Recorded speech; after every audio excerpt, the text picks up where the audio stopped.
Hello. ରଶ୍ମି କହୁଛ? ଆଜ୍ଞା ବାବୁଲି ବାବୁ କହୁଛି କେନ୍ଦ୍ରାପଡ଼ାରୁ, ଆଶ୍ୱାସନରୁ କହୁଛି। ଆଜ୍ଞା ବାବୁଲି ବାବୁ। ହଁ, ଏ ଯୋଉ ଚନ୍ଦନ ପାଇକରାକୁ ତମେ ଚିହ୍ନିଛ? ମୁଁ ପକେଇଛି କାମ। କାମ ପକେଇଛ ତମେ ଆଜ୍ଞା ଚନ୍ଦନ ପାଇକରା ନାଁରେ? ଆଜ୍ଞା। ଲେସ୍ କାହିଁ ପକେଇଲ? ଲେସ୍ ତ ସମସ୍ତେ ପକେଇଛନ୍ତି, ତାପରେ ମୋର ତ ମୁଁ ସିଡ୍ୟୁଲ ପକେଇଥିଲି ବି ମୋ ପେପର କାଟିଦେଲେ। କଣ ଆଜ୍ଞା ହେଲା? ସିଡ୍ୟୁଲ ପକେଇଥିଲ, ତମ ପେପର ଟାକୁ କାଟିଦେଲେ ବୋଲି ତମେ ଆଜ୍ଞା କଣ ଲେସ୍ ପକେଇବ ନା? ଆଜ୍ଞା। ସମସ୍ତେ ଲେସ୍ ପକେଇଛନ୍ତି ନା, ଆଁ ସମସ୍ତେ ତ ଲେସ୍ ପକେଇଛନ୍ତି। ସମସ୍ତେ କିଏ? ସମସ୍ତେ କିଏ ପକେଇଛନ୍ତି ମାନେ ଶିବପ୍ରସାଦ ପରିଡ଼ା ପକେଇଛନ୍ତି, ହଁ ଆପଣଙ୍କର ପ୍ରଶାନ୍ତ ଦାସ ପକେଇଛନ୍ତି, ହଁ ଅମ୍ଳାନ ତାପରେ ସାମଲ ପକେଇଛନ୍ତି। ମୁଁ ତ ହୁଁ ଏକୁଟିଆ ପକେଇନି।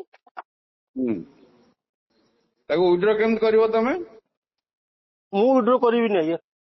କରିବ ନାହିଁ? ନା, ସମସ୍ତେ ୱିଡ୍ର କଲେ ମୁଁ ୱିଡ୍ର କରିବି। ଆଁ ସମସ୍ତେ ୱିଡ୍ର କଲେ ମୁଁ ୱିଡ୍ର ତମ କରିବି। ଠିକ ଆମେ ନେଇନୁ, ଆମେ ତମକୁ ପଚାରୁଛୁ ତମେ ୱିଡ୍ର କରିବ ନା କରିବନି? ନାଇଁ କରିବିନି। ଏଇ ସେ ମନା କଲେ କରିବନି। ଶୁଣ ସମସ୍ତେ, ବୁଝିଲ କି? ହଉ ତୁମେ ୱିଡ୍ର କରିବନି ଯଦି ଯାହା ହବ ସେଥିପାଇଁ ଭବିଷ୍ୟତରେ ତୁମେ ଦାୟୀ ରହିବ, ହେଲା? ଠିକ ଅଛି ଠିକ ଅଛି। ତୁମେ ଯୋଉ ଭାବୁଛ ଚାଲ ମତେ କାଟିଦେଲେ ମୁଁ ଆକୁ ପକେଇଦେବି, ସିଏ କାହିଁ କଲାନି, ଇଏ ଆରେ କାହିଁ ଭାଇ କଲାନି। ମତେ ଯେତେବେଳେ କାଟିଲ ମୁଁ କହିଲି ନା କାଟିଲ ନାଇଁ?